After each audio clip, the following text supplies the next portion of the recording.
Hi there. Perhaps you know what this is. If you don't, it's a statue in Nashville, Tennessee, which is in a reconstruction of the Parthenon that exists at Athens. This statue was created by Alan LaQuire back, I think, in the 90s, and then it was gilded in the 2010s or so. It's quite large, and it has Athena holding in her right hand the Nike of victory, and on her left is a spear and her shield with the face of the Medusa, and she has the serpent or snake that accompanies her. She is covered in gold, alabaster skin, and beautiful staring blue eyes. Alan LaQuire, when he made this, did a great deal of research because the original Athena statue does not exist in Athens anymore, long gone, and there are a lot of copies and writings about it. And there were these little statues that were made as souvenirs to be taken away by visitors, taken away back to their own homes to put in their little shrines in their houses. So this is a statue of Athena Parthenos. And Athena Parthenos means Athena the Virgin. Parthenos is a parthenogenesis, is a virgin birth. So Parthenon means virgin. Athena was the goddess of victory, warcraft, and skill, and she was very, very important to the Athenians, like a patron goddess to the Athenians. And the statue is lovely to see. To scroll down to a few things down here, there are some of these pictures. You can see the picture of the Medusa as LaQuire recreated it, but based upon what it was originally. And the Medusa was terrifying to people that were at war, coming at you, and you see this in your shield. It was terrifying. And here's the Nike, and here's a close-up of the Athena with her face staring out. And then the inside of the shield is highly painted with the serpent there. So the Parthenon, you could see this in Nashville. You can go visit it in Nashville, Tennessee. It says here that the artist Alan LaQuire, he created in 1982. So let's see, he researched the Athena statue of antiquity. What we know about the Athena statue from the ancient Parthenon is somewhat limited. The gold and ivory statue was lost by 400 CE. So gold and ivory is what it was made of originally, gold and ivory. And ivory is a very expensive material, as is gold. So highly, very, very expensive statue. LaQuire depended on modern classical scholars, including esteemed archaeologist Dr. Brunhilde Sismondo Ridgway and Dr. Evelyn Brid Harrison for the most recent archaeological information. So he was relying on Brunhilde Sismondo Ridgway and Evelyn Brid Harrison for his most recent archaeological information. And he was very meticulous in trying to keep this as close to the original form of the Athena Parthenos as he possibly could.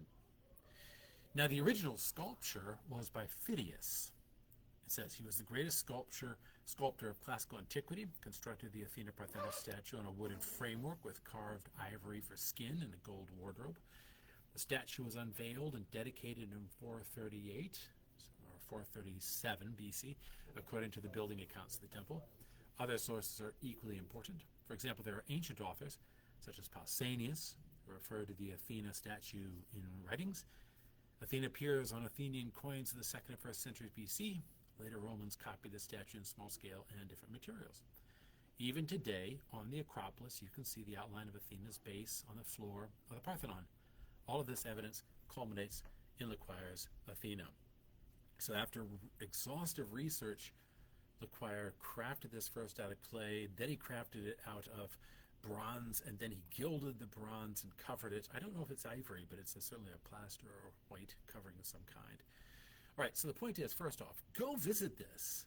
I mean, this is a wonderful place to go visit. Here, we'll go to the front page here. This is the Parthenon. It's in Nashville, Tennessee. You really must see it. It's an amazing recreation.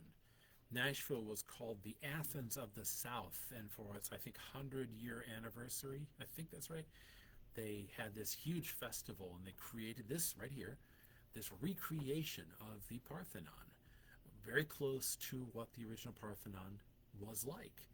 The Parthenon itself was blown to bits. The one in Athens was blown to bits in the 19th century, I think it was, when the Turks held the city and the Greeks were bombing the city to try and get it back. And the Turks were using the Parthenon as their ammo dump.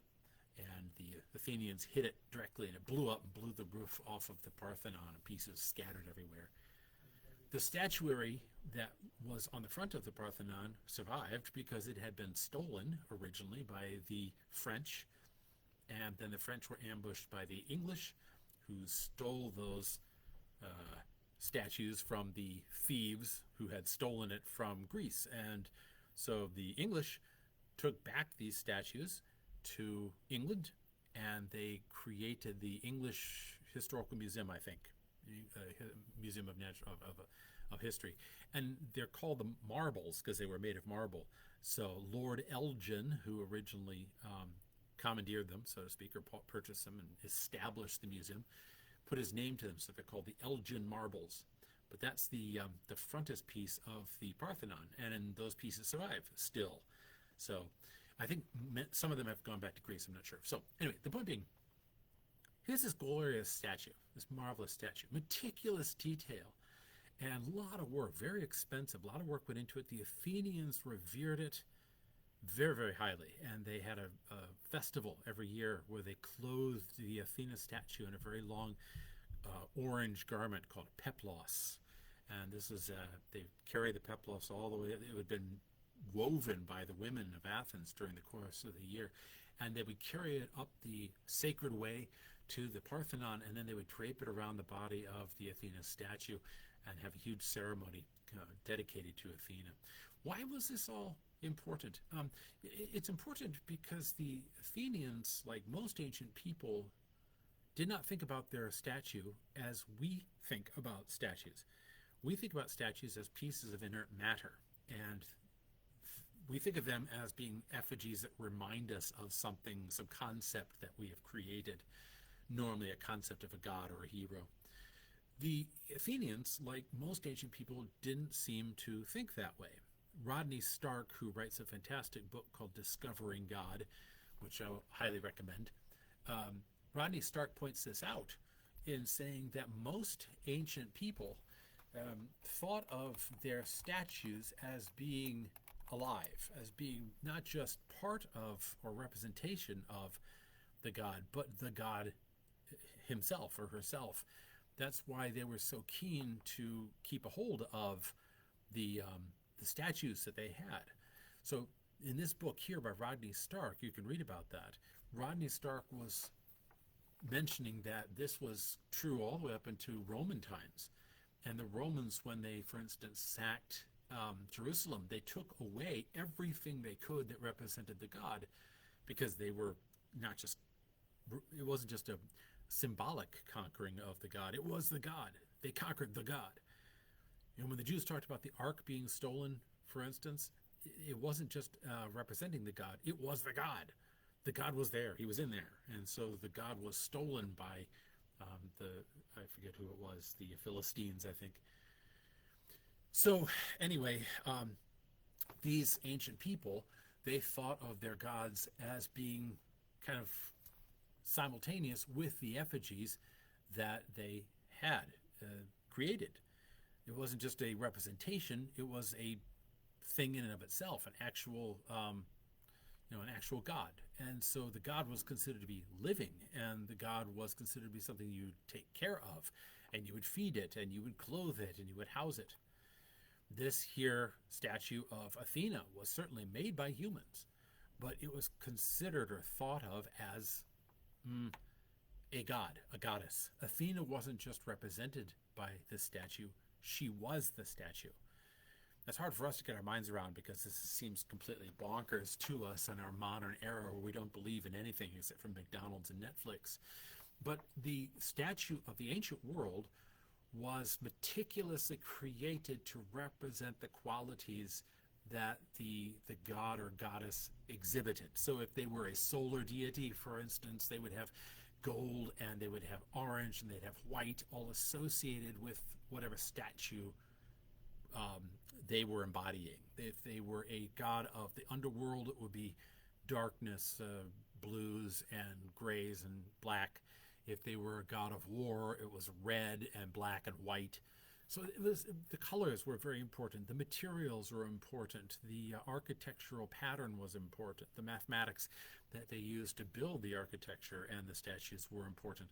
All of it was dedicated to the god or goddess, and therefore in the statues that existed, the god and goddess inhabited or was manifest in the statuary. When, therefore, the statue was stolen, it wasn't just the statue, it was the god themselves. They were dishonored, or they were violated, or they were stolen, and that was a terrible travesty to the people that held the statue in reverence. Okay. Now, that being said, why bring any of this up right now, especially in reference to Christopher Nolan? Well, I have a thought about the character of Helen of Troy. You see, when the Trojan War breaks out, it breaks out because a woman is stolen from the Greeks and taken to Troy, and a whole fleet of ships is launched to get her back. And for years, of course, people have said, well, this is either impossible, because who starts a war over a woman, or it's possible because she was a political figure, or it was an insult, or she was that gorgeous and people were motivated to actually go after her. But here's another possibility. What if the character Helen in the Iliad is actually a representation in literature of the goddess, the statuary, so to speak, the goddess? What if this right here is Helen of Troy? I don't know. If that's the case, then the stealing of the statue would be a casus belli. It'd be a cause for war. It would mean that people would go to war to get the statue back, just as the Jews went to war with the Philistines to get the ark back, or the people would frequently go to war to get their gods or goddesses back from whoever had stolen them. These artifacts that had what was called theophanic qualities to them. That is, they had qualities that showed that the god was there, theophanic, were so important to the people that revered them that they would be willing to go to war in order to get back the artifacts that were associated with the god or goddess, because they were getting back the god or goddess themselves. It wasn't just that they were getting back so they represented, because shit, they could make another one. Why not make another one instead of letting your young men die on the fields of Ilium, on the plain of Ilium? That would make sense. But what doesn't make sense is that you would launch an entire war to get back something that you could easily reproduce or recreate. It only makes sense if you say, no, ancient world people seem to think that the taking of the theophanic artifact was the taking of the god or goddess. And the god or goddess was so important to their culture that they were willing to sacrifice their own lives in order to get back that theophanic article. If that's the case, then Helen of Troy is herself a theophanic article. She's not just flesh and blood. She's not just a concubine. She's not just a fertile woman capable of bearing children to her husband. She is depicted, represented, described as though she were divine herself. She's the daughter of Zeus and Leto. She is described as blonde-haired and white-skinned and blue-eyed, which weren't just rarities at the time, though they were, but they were symbols of the theophanic nature of the goddess. I mean, look at the statue. Blonde-haired, blue-eyed, white-skinned, gold trappings. Now, I know this is a recreation by Alan LaQuire, but if this is what the statue at Athens looked like, then the ancient world people would have said that theophanic imagery is the goddess. And if you see it in a statue, you'd say, there's the goddess. And if you saw it in literature, you would say, there's the goddess. It's not just that the Trojans stole a flesh and blood concubine of Menelaus. It's not just that she was his wife. It's that she was the goddess statue. She was the theophanic image, or I suppose I could soften my argument and say Homer is taking that element of the ancient world where people would go to war to fight for a theophanic artifact, and he's embedding it in flesh and blood characters. That would make sense as part of his overall deal anyway, where he's highlighting human suffering and human struggle and human success and downplaying divine. So that would make sense. But if that's the case, then yeah, it makes perfect sense. All of the Greeks go to war because their goddess has been stolen, and they're going to get back their goddess from these horrible Trojans that have conquered them and bullied them and taken their goddess. That would make sense.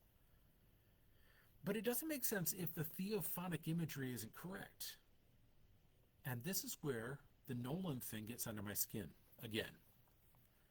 Again, look at the imagery. I'm going to cast down here a little bit so you can get a close look. Look at the imagery of the goddess. If I open this image in a new tab and share this instead. And again, this is a reproduction. I get it. Alan LeQuire reproduced this in the 1990s. I get it. But it is based on meticulous research. Right? It's based on all the scholarly knowledge of what the Athena actually looked like. Blonde-haired, blue-eyed, white-skinned. Now, you could say, oh, this is part of the racist ideas of the patriarchy. You could, but you'd be wrong. Because most of the Greeks did not look like this. And they didn't revere white-skinned, blonde-haired Nordic types simply because they had a nationalistic socialist party strain in their blood. They revered it because the imagery is connected to what the goddess represents. The theophanic imagery is connected to the goddess. White-skinned, blue-eyed, blonde-haired is the goddess. Dark-skinned, dark-haired would be another god. Red or blue, dark blue, or black, that's another god. Gold, orange, white, that's this goddess. And if you're going to be consistent in your theophanic imagery, you have to show the statue of Athena as covered in gold, white-skinned, blue-eyed, blonde-haired. Now, there are other depictions of Athena, so granted, I mean, there's one that even has multifarious mammaries all over her. So there are other depictions. But this is the primary one. This is the most important one. This is the one that stood on the Acropolis in the Parthenon at the center of Athens. This is the one that they revered every year during the Athenian. This is the one that they covered in the Peplos. This is the one that was the heart and soul of the city, of Athens itself. So this is the theophanic imagery that was the state religion, that was the one that they all agreed on. If, for instance, we're going to be historically correct, or if we're going to be literarily correct, or if we're going to be dramatically correct, we have to have the statue looking like it should look. Otherwise, it's a different god. If Homer is making a literary depiction of this phenomenon of going to get back your theophanic artifact in the person of Helen, then Helen's imagery has to correspond to the theophanic imagery of the artifact. She has to be blue-eyed, blonde-haired, white-skinned. It has nothing to do with racism. It has everything to do with the theophanic correctness that the Greeks valued, that the cultures valued. Now, you could throw this all away, sure, but if you throw it away, you're doing very bad iconography, very bad history, very bad literature, and really you're doing cultural appropriation, I think is the term, because you're appropriating a culture and saying, oh, this is the way they should have done it. They didn't. If they were casting Helen, they would have cast her white-skinned, blue-eyed, blonde-haired woman, not man, woman. And I think Christopher Nolan has made a huge mistake, not just in his casting of Athena, not just in his casting of Helen, but his casting of Athena as well. And can't say much for the rest of his cast either. But this one is particularly egregious because it violates so many different rules and traditions, shall we say. But, we'll see. Who knows? Maybe it'll be good.